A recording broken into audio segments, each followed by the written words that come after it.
change. If you really want to, then you'll see the world is something new. If you start today, yeah, you just might prove that life can be better. Do it for you. 'Cause change is like a ride that takes you on a different road. So take this ride to be happy and free, to get home on your own. Hi, my name is James Douglas. I'm a former dialysis patient.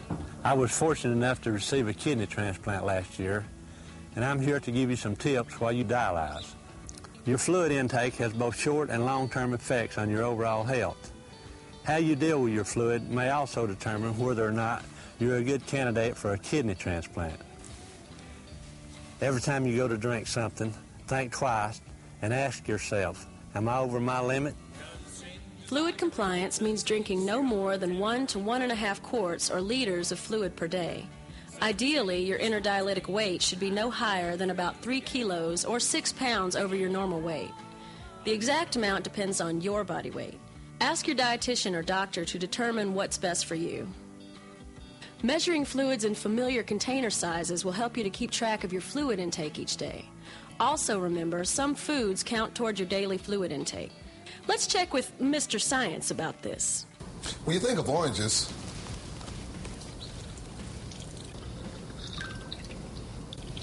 think of orange juice. Each one equals about a half cup. This slice of melon equals 1 cup of fluid.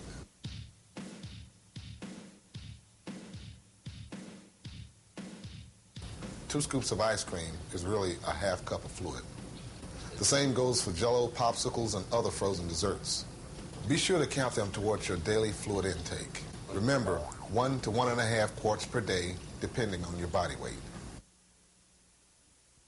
The short-term effects of fluid abuse are swelling, nausea, sleeplessness, fatigue, and painful cramping while on dialysis. Hi, my name's Byron Moss. That was me a year ago before I got my kidney transplant. When I was a dialysis patient, my fluid intake had a big effect on my daily life. I'm a chief security officer at a big hospital. It's important for me to look good and feel fit.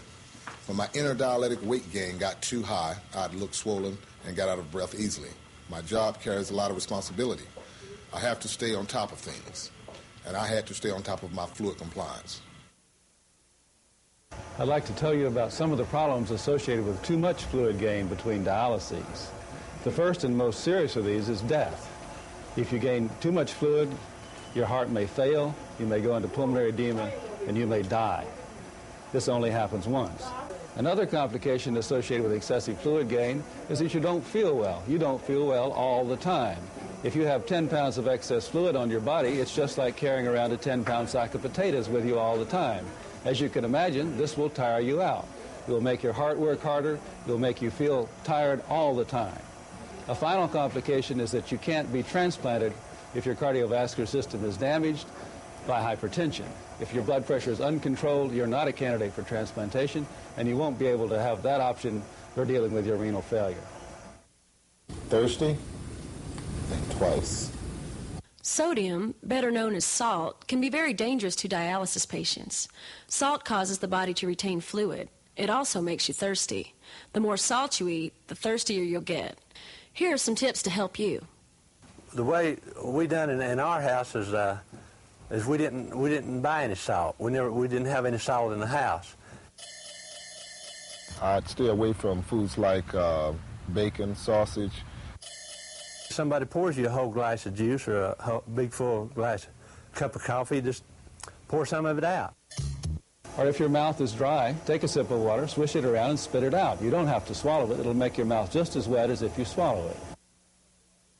My wife, she helped out a lot.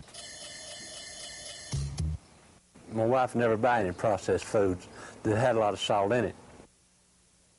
If you get a Pepsi or Coke, you'll think you got to drink the whole thing, but if you're drinking a glass of water, you can leave half of that water.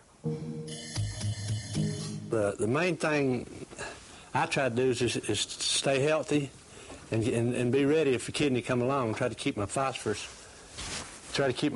and potassium down, and try to eat about 100 milligrams a day of protein, and do what the doctors told me. Because I wanted a kidney real bad, and I thought if I done everything I was supposed to do on dialysis, it would increase my chances of getting a kidney. Out in public more, I feel good about myself. I feel good being with my family. I have enough energy to chase my little girl around and to spend lots of time with my little one and not feel bad, not having to always look at a clock to take medicines at a certain time or to be reminded to take my phosphorus binders.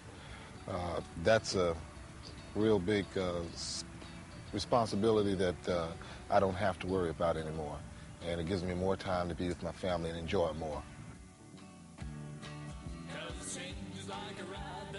Remember, only you can make a change. So take this ride to me.